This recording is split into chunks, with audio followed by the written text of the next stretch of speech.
Joining me here in Los Angeles, former LA City Councilwoman Wendy Gruhl. We also have KABC talk radio host John Phillips, former Assistant U.S. Attorney David Katz, and CNN's senior political analyst and senior editor for The Atlantic, Ron Brownstein. So, Ron, I'd like to start with you. It seems there's one thing everyone agrees on. Washington has never seen a day like this. It was jarring, and it seems also what we're seeing from Kavanaugh is a strategy not dissimilar to the one used by the president. Win over the base, even if it means alienating and enraging the other side. You know, John, I think this is the kind of day you will look back on as a moment where the country seems to be coming apart, where you have the two sides of the country have moved so far apart that they can barely even pretend that they value and respect the other. I mean, just think about what several of the things that are in motion here. You had Kavanaugh today, I think, make the most explicitly partisan appeal I have ever seen from a Supreme Court nominee. I can only go back to the 70s. I don't know if John Parker did more in the 1930s, but certainly in the last half century, no one has ever potentially gone on to the court in such an overtly partisan manner, essentially saying that he viewed the Democratic Party and liberals in America as part of a plot to destroy him. How will that shadow everything that he does on the court, especially since he's picked precisely to be the decisive fifth vote in a more consistently conservative way than Anthony Kennedy was? And then second, the prospect that the Judiciary Committee will vote less than 24 hours after hearing this very powerful testimony from Dr. Ford, in essence saying, you know, we are plowing right through, to use Mitch McConnell's language. That is just another extraordinary moment that I think has just tremendous implications for midterm elections, where the biggest threat to Republicans already is the historic numbers the Democrats are now posting with college-educated white women. And with that in mind, there were a lot of moments, and one of the more sort of memorable moments, for all the wrong reasons, it was an exchange between Brett Kavanaugh and Democrat Senator Amy Klobuchar. She asked Kavanaugh about his drinking habits in the past. Listen to this. You're saying there's never been a case where you drank so much that you didn't remember what happened the night before, or part of what happened? You're asking about, yeah, blackout. I don't know. Have you? Could you answer the question, Judge? That's not happened. Is that your answer? Yeah, and I'm curious if you have. I have no drinking problem, Judge. Yeah, nor do I.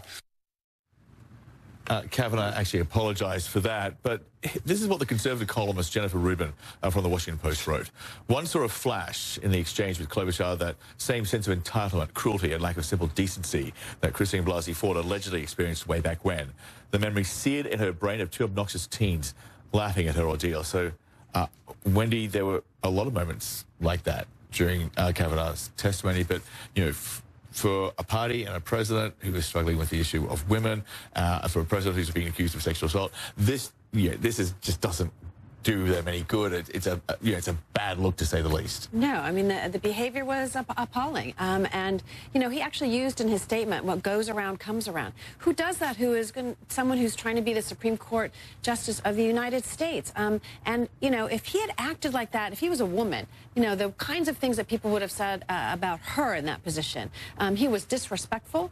He was not acting as though he really wanted any of their votes. He just wanted to say, I'm going to get the votes regardless of you, and I'm going to pay you back for that. Yeah. On the flip side, here's Professor Ford detailing what she says happened that night 36 years ago.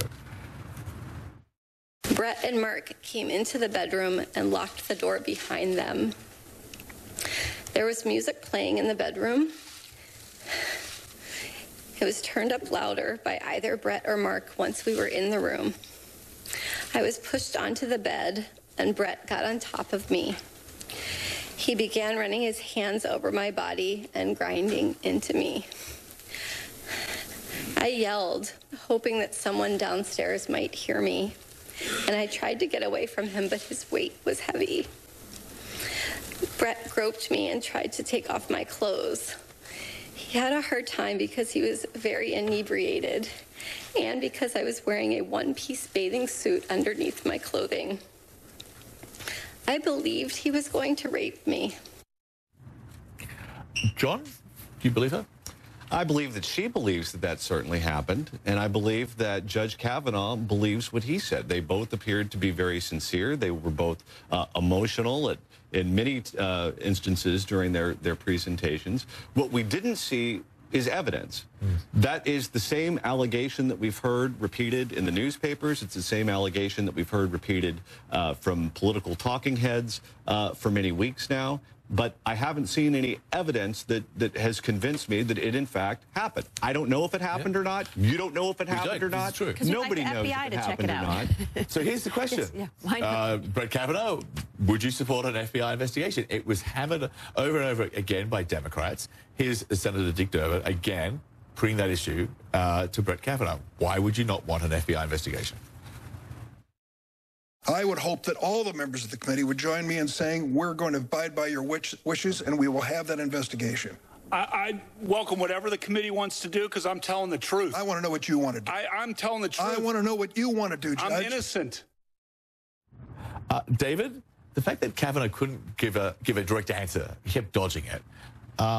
If that's your witness, if you're in the court, what does that say to you about that witness? Well, when I was assistant U.S. attorney in Los Angeles, it was under the Reagan administration, and we've now been working as, criminal defense attorneys and so forth. And these are not court proceedings. This is not a court of law. Sure. Kavanaugh has no right to be confirmed to the Supreme Court. President Trump could pick somebody else, another conservative jurist, and not have all of these problems with the voters, not have all of these problems, especially with female voters. And, we have to remember that Kavanaugh was the person who was the aide to Ken Starr. He was a top aide to Ken Starr. He wanted the most graphic, anatomical interrogation of President Clinton when the shoe was on the other foot. And this looks to me, frankly, if I were coaching him, if I were his attorney, I think that he should have said right from the beginning, look, I was drunk, I was stupid, I should have put my hand over her face. I'm a totally different person. This is not from the last 34 years of my life. He's guilty, and I'm sorry. And I'm terribly sorry. And I think that's what would have been something that would have resonated. But this, to me, just seems like something, as a trial attorney, having been on both sides, this seems to be utterly unpersuasive, which is why they want to push him through. Yeah. They're obviously figuring if we don't get him now, we're never going to get him. And if we have an investigation, if it breaks, it's toast. He's toast. A lot of people are saying that, John. So what's the answer? Yeah, I think he's going to get confirmed, and I think this is consistent. Does that mean he'll be tainted for for a lifetime? Well, I mean, that's what the Democrats tried to do here, and this is consistent with their philosophy. They didn't create Christine Blasey Ford through. What they did at the very beginning was they said we need to delay this because we need to make sure that the midterms play out because that's what happened with Merrick Garland. Then they said, oh no, we need to delay this because we're waiting on paperwork. And then, oh no, we need to delay this until the Russia investigation takes place. And then Dianne Feinstein has this information in July when she could have conducted an investigation at the FBI. She could have questioned him about it. She didn't do it. Then someone just happens to leak it to the press. She withheld the information at the request of Christine Blasey Ford. Yeah, not only Christine Ford's attorney has said that, she said that. Dianne Feinstein was following my wishes and doing that. And I will tell you, it wasn't that they were waiting for some documents. They were asking for documents to be presented, 90% of which they haven't gotten yet, and that they have said they aren't ever going to see. This was rushed through. What a week or 2 weeks, whatever it is, to get the truth. It's consistent with 450 nominations. At one point, Kavanaugh warned that this whole politicization of the nomination process would have consequences for years to come. The consequences will extend long past my nomination. The consequences will be with us for decades. This grotesque and coordinated character assassination will dissuade competent and good people of all political persuasions from serving our country. And as we all know, in the United States political system of the early 2000s, what goes around comes around. Today, I have to say that I fear for the future. So, Ron, there will be consequences, but far beyond what Kavanaugh has outlined. Well, first of all, I mean, just think it was only a few weeks ago, September 4th, where he echoed John Roberts and said a judge has to be an umpire. A judge can't take sides. A judge must be independent. I mean, today, all of that was stripped away, and he basically tried to resurrect and protect the nomination by rallying Republicans against Democrats. I mean, that was the strategy. It was a very Trump-like strategy of trying to consolidate your base by basically pointing them toward other forces in American life that you say are threatening them. And so now, if he goes on the court, potentially in a virtually party line vote and possibly a completely party line vote, I think this is not the end. I think that the pressure on Democrats, if they win the House, to have the House Judiciary Committee next year do the investigation that the Senate Republicans would not, I think is going to be insurmountable. And it's unclear where that would lead, whether that would begin the discussion of impeachment. Of course, they probably could not convict him anyway. But I think that is going to be very much a part of the discussion in 2019, because it's very hard for anyone to look at this and feel as though every investigative lead was run down. The American Bar Association tonight, which had called him highly qualified, is saying do not confirm him without a further FBI investigation. And we're going to have to see whether Jeff Flake and Lisa Murkowski and Susan Collins are going to be willing, after they have made noises to the opposite, to say, let's ignore that, let's go ahead and let's vote in 72 hours. Yeah, what we heard, the testimony, the style, just the demeanor of these, of Kavanaugh and Ford, they could not be more different, but essentially they pretty much had the same message. Listen to this.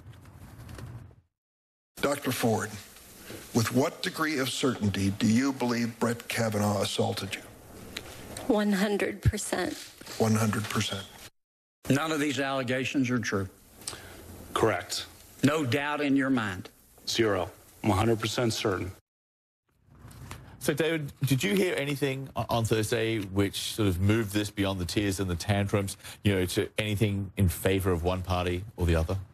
Well, I think that from what I heard and saw today, I think the issue really is not what happened even 35 years ago, although that's obviously very important. And I think that Dr. Ford gave compelling, very persuasive testimony. I think it would have been stronger if they just subpoenaed Mark Judge to the stand, which the Republicans would not do. But I think the issue was his demeanor and his attitude toward the senators and toward the system today. I think he showed himself to be unfit today, because that kind of partisan attack, when a senator asks you a question, you cannot go into contempt of Congress. Think what that means. If in his own courtroom a litigant had said under his questioning, Kavanaugh's questioning, no, I want to talk now, he'd have been held in contempt. Why is it okay for him to act that way in the Senate of the United States and to be a political opponent? People worry, is he going to be the deciding swing vote on women's right to choose and other critical issues? And is he going to be, everyone thinking, okay, the swing vote is basically Trump in a black robe? Yeah. That's terrible for the country. We rely on the goodwill that the people have toward the judiciary. They're intellectuals. They're trying to get these cases right. They're not just another branch of the political system. Because, Wendy, there were times when, to David's point, Kavanaugh was rolling his eyes. He had his arms crossed. He was clearly disdainful, it seemed, of the senators who were questioning him. And again, that does raise the question of temperament. And is he the right person for the job? Absolutely. And I think, the whole idea was that before this hearing even, there were questions about his character. There were questions about his positions on things. And was he going to be too political? And I think he proved a lot of people's points today that he doesn't have the kind of temperament that is necessary to be on the Supreme Court. And I think it also, I want to say that what they have done is devalue sexual assault issues, and that they don't want to get to the truth. And why not have Mark Judge? Why not? I can't underscore that enough. And also, he didn't sign some document that Mark Judge about that he didn't think it happened. He had his lawyer do that. There are lots of questions that need to be answered. It should not have a vote tomorrow. It should not be voted on Saturday. It should be in a time in which people can actually hear the truth. Last word, John. Yeah, if I got accused of being a rapist by those jackals and ghouls who were sitting there on that committee with zero evidence, what he did today would be subdued compared to how I would behave in that committee. And they're hypocrites, because Dianne Feinstein, Pat Leahy, all of those people were aware of Juanita Broderick, Kathleen Willey, Paula Jones back in the 1990s, and they didn't care. And that point about how the Democrats reacted, and dealt with Monica Lewinsky is a fair one to make. It's been made, but it is a fair point to bring up. But we are out of time, at least for this segment. You know what? You can bring it back. So you guys are coming back a little later this hour, so we appreciate that. Ron is going to stick around for a little more on this after the break.